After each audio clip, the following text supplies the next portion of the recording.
Gerai. Nu tai ką. Labą dieną. Šiandien pas mus svečiuose Rita Regalė. Taip tarėsi. Taip, sveiki. Psichologė. Norėčiau, kad pati Ne, prisistatytų, ne?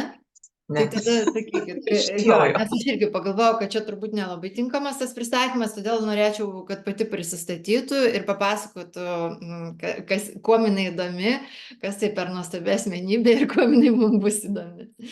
Prašau. Sveiki, esu Rita Regalė, pokyčių streso valdymo ekspertė. Esu knygos Gyvenimo be streso autorė ir metodo Drugelio metodas autorė. Ir šiaip iš tikrųjų padedu žmonėms paleisti tą vidinį skausmą ir visam laikui paleisti, padaryti proveržį bet kokio gyvenimo srity ir jaustis geriau subalansuot gyvenimo sritis. Puiku, knygas būtinai norėsiu perskaityti. Yra abidvi pardavime, pas jūs galima įsigyti. Ne, tai ne knygos, viena yra knyga Gyvenimui be streso, o kitas yra metodas, kuriuo aš dirbu, padėdama žmonėms padaryti tą proveržį, pokytį, susitvarkyti su emocijom, subalansuoti gyvenimo sritis, visam laiku atsikratyti užslėpto streso. Tai metodas. O knyga yra viena. Kol kas. Puiku, lauksim dar. O sakykit, gal daugiau apie tą metodą, tada galite papasakot, kokiu būdu jūs dirbate ir su kokiais konkrečiai užsakymais galima kreiptis į jūs. Šitą metodą taikau mokymuose. Mokydama, tai yra tokios, kai vyksta grupės, pokyčių programa, arba individualiai, kada žmonės kreipiasi asmeniškai, kai sunkiai susitvarko su emocijoms, kažkokiu gyvena sudėtingą periodą, ar tai skyrybų, ar tai darbo praradimo, tada, kada yra sunki situacija ir emocijos didelės užplūsta, neigiamos emocijos, ir žmogus visą pasaulį regi per tą emocinį filtrą, neigiamą filtrą, ir jam sunku, ir jo kūnas, ir trūksta energijos, ir kūnas vargsta, ir įvairūs simptomatika įvairiai, ir įtampa, stresas, tai padedu žmonėms susitvarkyti būtent naudodama šitą metodą. O žiūrėkit, tada iš karto klausimas, kiek aš žinau, dažnai moteris būtent galvoja, kad čia, susitvarkysiu pati, tai kad čia dabar kažkur kreiptis, tai čia tie psichologai tai labai ilgai, ten turi kažkokiam svetimam žmogui kažką pasakot, aš čia tokius prieštaravimus, ar ne, daugiau mažiau, turbūt ir jūs su jais susidurėte. Kaip galėtume tuos prieštaravimus iš karto paneigti ir kaip pasakyti, kad žmonės, kad tai neteisingas galvojimas. Galbūt, pavyzdžiui, jūs kažkaip kitaip, galbūt jūs nereikia ten ilgai metais, kaip filmuose rodant tos apkutės gulėt, žinot, ir ten Tai jau tikrai milijonus sumokėt. Jo, galbūt pas jūs viskas kitaip ir kaip žmogui suprasti, kad jis pats jau negali. Pavyzdžiui, galbūt yra kažkokie simptomai ar kažkas, kaip kol tu galvoji, aš pati, tai ką aš ten geriau draugiai papasakosiu, kokie simptomai, kad ne, tu pati negali. Matot, simptomai ir tas negalėjimo slenkstis, frustracijos lygis pas kiekvieną žmogų yra labai skirtingas. Vienas, pažiūrėkit, kai kažkas pasidaro nelabai su sveikata arba jam tenai, kažką skauda, tai iš karto kreipiasi, ieško pagalbos, sako, o kitas kenčia. Tai kada tai yra kiekvienam labai, labai skirtingai. Labai dažnai būna, kad jau yra riba tokia, kad jau nebegali, jau ir iš lovos pasikelti ir ašaros tik tai bėga. O kitas, žiūrėk, išmintingesnis žmogus jau pasijutęs blogiau ir supranta, kad pačiam yra sudėtinga, kad kito žmogaus žvilgsnis iš šono labai gali atnešti daug naujų įžvalgų. Tokių, nes žmogus, kai būna toje situacijoje, jisai gyvena tose emocijose. Jo mintys kyla iš tų pačių emocijų, skausmingų emocijų. Ir tas vaizdas, kaip ir minėjau, iškreiptas yra. Tai kada tas yra labai skirtingai. Bet paprastai jau, kai ir darbingumas krenta, žinot, kaip ir su danties skausmu iš pradžių pamaudžia, tai mes galvojame, ir šiaip praeis. Bet žiūrim, kad po kurio laiko nepraeina, o tas karisas didėja. Tai vėlgi labai panašiai. Ir mes, jeigu galvojam, kad patys galim susitvarkyti arba draugų pagalba, tai čia priklauso vėlgi nuo kiek yra, sakykime, sudėtinga situacija. Nes dažnai žmonės, ar tai skyrybos, ar kokia kitokia situacija, labai dažnai užkrauna savo draugus, savo artimuosius su savo istorija ir net nesupranta, kad iš tikrųjų pilia tą tokį negatyvą, tas šiukšles kitam žmogui jo erdvę. Ir aš tikrai girdžiu labai dažnai, sako, o mano draugai reikia, nes jau ausį paskaudo. Bet kaip geras draugas, tai mes, kaip gera draugė, mes esam linkę padėti, išklausyti, bet kartu mes, vat, jeigu nemokam kaip specialistai būti, nemokam tinkamai reflektuoti, nes reflektuojam pagal savo patirtį asmeninę, ne? Tai va draugė ar draugas, nes specialistas gali suklaidinti iš tikrųjų, nes jisai pasakos nuomonę savo patirtį, bet ne tokią, kokia jinai būtų naudinga tam žmogui, kuris yra toje. O dar gali, aš kiek žinau, esu girdėjus, kad, pavyzdžiui, kai žmonės sako, nu tai ką tu ten nesinervuok, tai čia aš žinau, kad čia yra kaip tik dar pakenkia tam žmogui su tokiais va patarimais, nes tada žmogus jaučiasi, kad jo emocijos yra nuvertinamos, o dažniausiai mes nemokam net nu šiaip normaliai paguosti, net nežinom kokiais žodžiais, ar ne?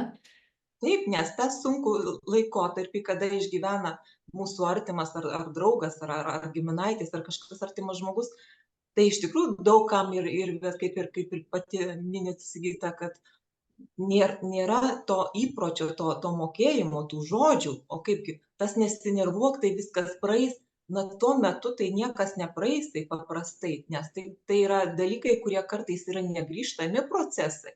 Kaip gali praeiti, tai yra emocijos, yra tikros, skausmas, kurį žmogus patiria, yra tikras. Ir tas, vat, sakykime, suvokimas, kad praeis lyg ir kažkur žmogus viduje žino, kad gal po kažkiek tai laiko gali pasidaryti geriau, bet čia vėlgi gali pakliūti tokias pinklės. Aš žinau žmonių, kurie dešimtmečiais ir iki gyvenimo pabaigos skausmo nepaleidė. Kai yra išgyvenę, sakykime, ar vaikų mirtį, jie nešiojasi dešimtmečiai. Bet vietoj to, kad ateitų pas specialistą ir pabandytų pažiūrėti į šitą situaciją iš kitos perspektyvos, ar ne, ir susitvarkyti su tais emocijom, tai, bet žinot, viskas žmonėms būna reikalinga. Jiem kartais ir tas skausmas būna reikalingas dėl to, kad jie, pavyzdžiui, ko nors nedarytų. Aš turiu iš tikrųjų, vat ir dabar klientę, kuris sako, aš suprantu kartais, kad aš pati savo nenoriu padėti. O kodėl sakau? Sako, patogu. Patogu. Todėl, kad tu gali, pavyzdžiui, būti nedarbingas, gali nedirbti, ar ne? Yra įvairiausių, mes prisigalvojam. Ir labai dažnai žmonės, kada turi situaciją, problemą, jos iš principo nenori spręsti. Ir labai keistai tai skamba, bet ne visi žmonės suvokia, kad tą sakykime, užduotį tas reikia spręsti. Nes kartais padėjuoti ir būti tokia auka, ir labai daug, ir aš netgi turėjau tokią asmeninę istoriją. Mano viena pažįstama paprašė, jinai rinko lėšas šeimoms, kurių vaikai serga onkologinė liga. Tai tokia parama. Ir sakau, žinai, aš čia tau duosiu kelis eurus, kokia tai nauda, bet sakau, aš galiu padaryti geresnį darbą. Aš galiu susitikti su tom šeimom, kurias jūs remiate, ir jos pamokyti, kaip tvarkyti su emocijom, kaip sakykime, atgauti kaip tokioje situacijoje. Ir jinai sako, o kaip labai puiku, bet sako, aš pasitarsiu su skyriaus gydytoja, nes ten viskas vyko klinikos. Ir skambina man tas skyriaus gydytoja, žinokit, sako, ačiū už jūsų tą norą, sako, tokią gerą intenciją, bet nereikia, sako. Kodėl? Nereikia todėl, kad, sako, jiem neįdomu. Jiem neįdomu, sako, mes daug dalykų bandė, įvairiausių terapijų, viską. Sako, iš tikrųjų, čia yra, sako, žmonės, labai, sako, keistai, sako, iš tokių nutolusių Lietuvos kampelių, tai bet tai nieko nereiškia, ar iš nutolusių, čia yra žmonių sąmonė. Sako, jie iš tikrųjų nori nuolaidų, privilegijų, kažkokio tokio ir tos turėjimo, tokio nuskriausto, žinot, tokios aukos pozicijos, kad jūs mane dabar visi gailėkite, man padėkite, mane paremkite. Žinokit, tai yra baisu labai dažnai. Tai ką tai sako šitas pavyzdys? Kad mes kartais pastebėkim, kodėl mes nesikreipiam, kodėl mes nenorim tos problemos spręsti. Nes daug problemų įsisprendžia taip, ir įsisprendžia. Ir kaip sakai, Sigita, kad ateit pas tą terapeutą ir gulėti ant tos sofkutės metus ir 5, žinau, kad guli, bet mano metodai yra netokie. Aš būtent sukūriau tą metodą, kuris yra greitai. Va ir norėjau paklausti, kiek laiko maždaug užima ir nu, vat, padrąsinti, sakykime, tuos, kurie, kurie nori jau išlipti iš tos komforto zonos, vadinamos. Jo, nekomfortiškos komforto zonos, Iš ar ne, bet komfortiškos nelaimės, ne, padrąsinti, kad, pavyzdžiui, galbūt brangu, galbūt pas jūs, jeigu ten tik tai keli apsilankymai, tai nei brangu, nei baisu. labai, labai nebrangu palyginus, nes, nu, tradiciškai, va, pas gerą psichoterapeutą yra 100 eurų, pas mane irgi yra 100 eurų. Tik tai ten jūs eisit ilgai, nu, žinot, aš visų negaliu sakyti, bet kiek aš girdžiu, kad vaikščiojau metus, sako, Taip. klientai pas mane, tai net 2 metus, 3, 5 metus. Tai pas mane, taip, va dabar nelabai seniai mergina kreipėsi, skyrybos, išgyvenę 3 metus, nu ten nebuvo, sakykime, santuoka, bet buvo aš su verslu susijusi. Mhm. Ir per kiek? Po 3 seansų, jinai man skambina, 4 mes buvom susitarę, išsišiekusi laiminga, viskas man gerai, sako, man viskas gerai, puiku, nuostabus.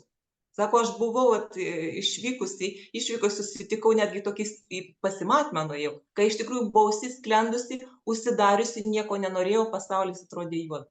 Ir sako, nu gerai, kadangi jau 4, tai dar santykiai vat, su seserimis spręsti. Mhm. Tai čia labai skirtingai, vat, jeigu iš tikrųjų vienas seansas, vienas paleidimas, kuris vat, aš padedu paleisti iš tikrųjų tą vidinį skausmą ir tapti laisvam ir visam laikui paleisti. Nes ten yra, mano metodė yra naudojamos kelios tokios ir psichoterapijų rūšys. Tai yra būtent aš paėmiau kas geriausia ir pati susisteminau, apjungiau, kad gauti rezultatą greitą. Tai vat mano yra iš tikrųjų skirtinumas to, kad aš greitai. Tai čia tada yra labai pigiai. Čia šiems laikams yra geriausias turbūt reklaminis šūkis, kad greitai, todėl kad viskas mes jau nebegalim, nu, jau mūsų smegenys net nebemoka lėtai kažko, ar ne, filmai per lėti, seni. Taip.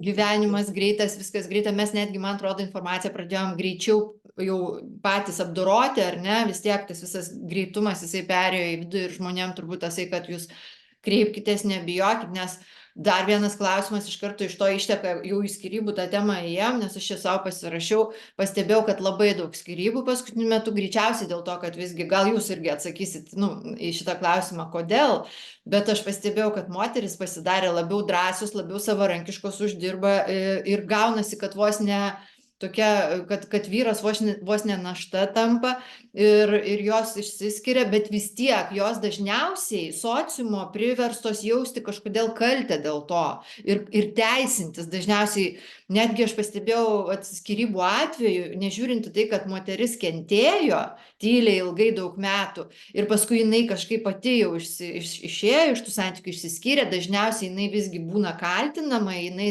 daroma blogietė šitoj situacijai.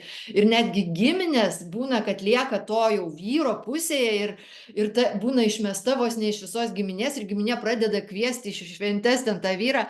Aš nežinau, aš esu girdėjus N tokių situacijų, nes dabar vat, būtent ir moteris pastatomos ne tik į tą vietą, kad jos pačios turi išspręsti šeimoje kilusią tą dilemą, kad reikia išsiskirti ir jau nebegalim kitaip, jinai tada turi dar viską sutvarkyti ir po to dar jinai turi jausti kaltę ir jinai dar būna atstumtoji. Pasakykite, ar čia yra, nu, tik tai man tai pasirodė, kad tai tokia dabar tendencija, ar kaip ir kodėl ir ką daryti ir kad tos moteris kažkaip jas padrąsinti, kad nebijotų, kreiptųsi ir kad jos tikrai neturi jausti kaltės ir niekam teisintis tuo labiau. Taip, labai daug klausimų vienam klausime ir mano minčių eiga tokia. Iš tikrųjų, su skyrybom tai yra tokia situacija, kad skiriasi daugiau nei 50% iš tikrųjų porų, kiekvieni metai jos didėja, yra 30% laukia eilėje, kadangi gyvena netokį gyvenimą. Paskui yra 17 nusprendė, kad jie niekada nesiskirs. Tik 17. Tik 17, kad bet kuriuo atveju mes gyvensim, aš tikrųjų sutinku porų, kurie sako, nesvarbu, mes praeisim šitą etapą, susitvarkysim ir gyvensim toliau, nes neįsivaizduoju kitaip. Ir labai sveikintina, nes kai 2 žmonių ryžtas, visada rezultatas yra. Kai yra tik vieno pasirinkimo. Nebūtinai, iš tikrųjų, gali labai daug ir padaryti vienas žmogus, labai daug gali. Nu, bet tai nėra 100% situacija, vėlgi reikia žiūrėti pagal konkrečią situaciją. Čia negali pasakyti, kad taip. Bet žinot, kaip ir visur yra užsispyrimas ir ryžtas. Aš prisimenu, vat, ne į temą, viena moteris jai diagnozavo, kad jinai neturės vaikų ir sako, vat aš turiu 4 vaikus. Auginu ir jinai jau pensininkė, jau anūkus auginu. Taip, kad čia niekada nėra, žinot, kaip sako, Tai viltis miršta paskutinė, kad ir kas sakytų, jeigu žmogus viduje tiki, pasiryžta, tai va tai yra taip. Ir tik tai noriu pasakyti, pabaigti va tą statistiką, kad 3% iš tikrųjų šeimų gyvena tokioje harmonijoje, laimėje ir tarpusavio supratime. Tai skaičiai yra tikrai labai nekokie, iš tikrųjų, tragiški, aš žinokit, net nežinau, kad tragiški. tai blogai. 3% tik tai, tai ko tu čia, oi Dieve, jūs mano paskutinės viltis. Bet labai linkiu, Sigita, būt tarp tų 3%. O kas ir juos padidint, o kas mums neleidžia šito padaryti, ar ne? Vėlgi, Vat gal jūs vėlgi yra galite tavo. dar ir, nu, prakonsultuoti, jeigu, sakykime, vieni santykiai pasibaigia ir tu jau nebenori kitų, nes tu netiki, kad gali būti kitaip. Gal jūs dar galite ir pravesti tokią konsultaciją, kuri išmokytų moterį kažkaip tai, nu, nežinau, patikėti. Pasitikėjimo savim. Mhm. Iš tikrųjų, tai vat, ir kas yra, mano metodas, ką duoda, atgauti jėgas ir pasitikėjimą savim, ar ne, ir kitais pasitikėjimą. Nes dažnai skyrybų atveju būna sugriaunamas pasitikėjimas savim ir kitaip. Ir netgi žmogus, kuris vat, buvo ir karjeros laiptelis, jisai tikrai gerbiamas, bet santykių sritis, jeigu vat, nepasisekė, tai jis vėlgi jam sudvejoja, nes mes esame asmenybės, kurie linkę dvejot savo pasitikėjimu pagal situaciją. Ir tik tai labai stiprus žmogus supranta, kad tai yra apgaulingas toks, tai yra, nes tai mintys ateinančios į mūsų galvą nėra mūsų. Tai vat, kad suvokt, kad ir neįklimti ir neužsikabinti šitos idėjos, nes jeigu užsikabina, tai vėlgi čia būna tokios įvairios trauminės patirtys, vaikystės patirtys, kurioje vietoje buvo pažeistas toks pasitikėjimas, savivertės klausimas. Nes neatsitiktinai turbūt, kad visi psichoterapiniai metodai ir mano metodas remiasi šiek tiek grįžimu, ar ne, ir tas pirminės situacijas. Kodėlgi? Todėl, kad būtent tada, kai mes buvom maži vaikai ir mes patyrėm tam tikras situacijas, mes savaip interpretavom. Ir tą interpretuotą emociją pavertėm savo jausmais ir vat, nešiojame su savim. Ir kartais mes ten turim giliai pasąmonėj ir nelabai suprantam, kaip tai veikia mūsų gyvenimą ir kaip tai veikia mūsų požiūrį ir mūsų bendravimą su kitais žmonėmis. Tai vat, kai žmogus aptinka ir atrodytų labai juokinga, kartais keista situacija, kuri atrodo nieko jam neturėjo įtakos. Pasižiūri naujai ir tada suvokia, va, pažiūrėk, mano žvilgsnis į pasaulį, kitus žmonės, į santykius yra vat, sąlygotos būtent šitos patirties, keistos patirties, tokios, kuri galbūt vat, nebuvo labai skausminga, nes mes, kai kalbam apie vaikystės traumas, mes visi galvom, pas mane dažnai ateina, sako, manęs niekas nemušė, manęs niekas netraumavo, aš gyvenau puikų gyvenimą šiltnamio sąlygose. Viskas gerai, bet ir tame šiltnamio sąlygose buvo įvairių pasakyta tiesų, ar ne, idėjų, kurio va, ten šeima tuo metu turėjo santykį, kurios iš tikrųjų yra iracionalios ir nepadeda. Nei padėjo nei tėvų šeimai, nei tau toliau nepadės. Tai va, tai yra irgi vadinama. Bet vat jas ištraukti, nu, pavyzdžiui, kaip ištraukti, nes dažnai mes jau žinom, mes jau dabar visi, nu, informacinėje erdvėje, mes žinom, kad reikia ten kažkokias traumas vaikystės išsitraukti ir dažnas pagalvoja, Dieve mano, kas ten pas mane tokio buvo, jo, kaip jūs sakot, bet iš tikrųjų kartais, nu, o vat kaip suprasti, nu, pats ir neįsitrauksi. Pats ir neįsitrauksi, reiškia vėl dar viena motyvacija. Labai dažnai kai kurios dalykus prisimeni ir kai kurios dalykus, bet kodėl tai yra neįmanoma pačiam susitvarkyti. Pasakysiu labai logišką pavyzdį. Einšteinas yra pasakęs, neįmanoma išspręsti sisteminės klaidos būtent toje pačioje sistemoje. Ar ne? Čia yra kitais žodžiais, jeigu pasiklydau labirinte, ar ne, ir pasiklydau. Einu ratais, einu, o kažkas žiūri į tą labirintą iš viršaus ir sako, pasuk į dešinę, pažiūrėk, tu išeisi, dabar truputėlį į kairę ir jau žiūrėk va ten išėjimą. Bet tu nematai, ne? Tai čia yra tas pats, nes tu esi toje sistemoje. Aš apie